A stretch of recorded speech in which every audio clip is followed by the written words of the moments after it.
Hai, sudah membuat surat lamaran pekerjaan? Tapi kalau hanya sebuah surat lamaran, sepertinya ada yang kurang ya.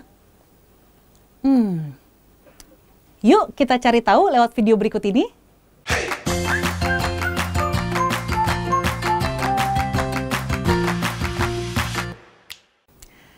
Halo adik-adik, jumpa dengan saya Kak Maria, tutor Bahasa Indonesia. Bagaimana? Adik-adik sudah berhasil membuat surat lamaran pekerjaan? Bagus, ya. Kali ini kakak akan mengajarkan bagaimana cara membuat CV yang dalam bahasa Latin disebut kurikulum vitae.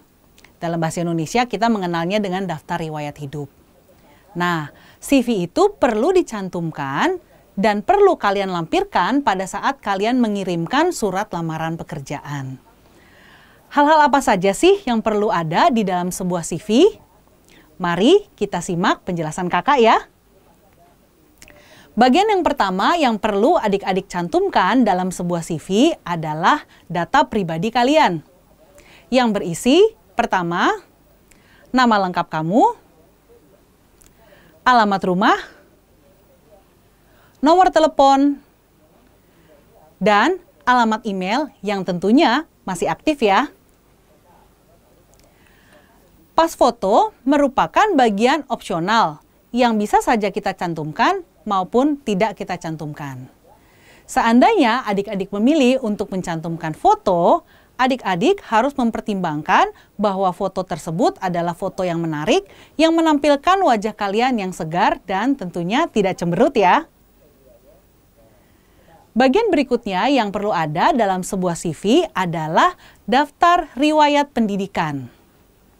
Adik-adik tidak boleh lupa bahwa pada saat kita menuliskan daftar riwayat pendidikan, haruslah kita urutkan dari pendidikan kita yang terakhir sampai pendidikan kita yang paling rendah. Oke, sudah paham?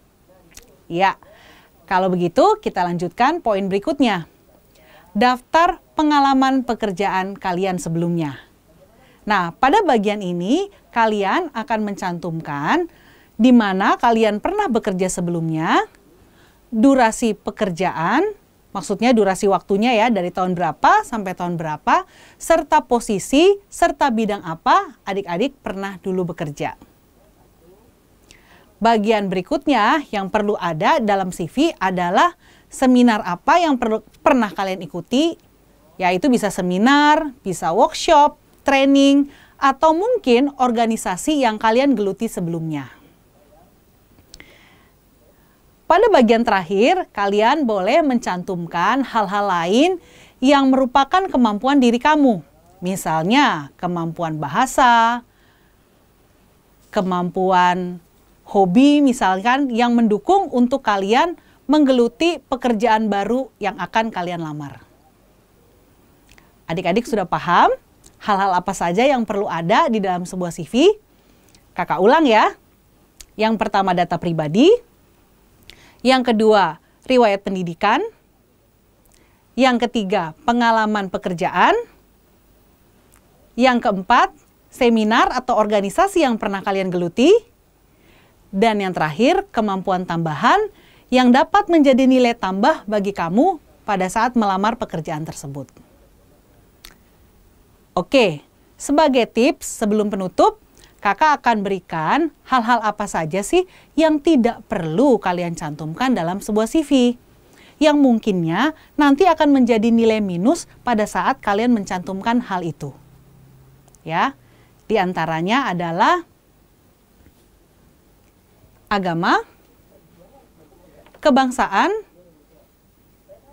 etnis atau suku bangsa, golongan darah, berat atau tinggi badan. Tidak perlu ya. Oke adik-adik, selamat menulis.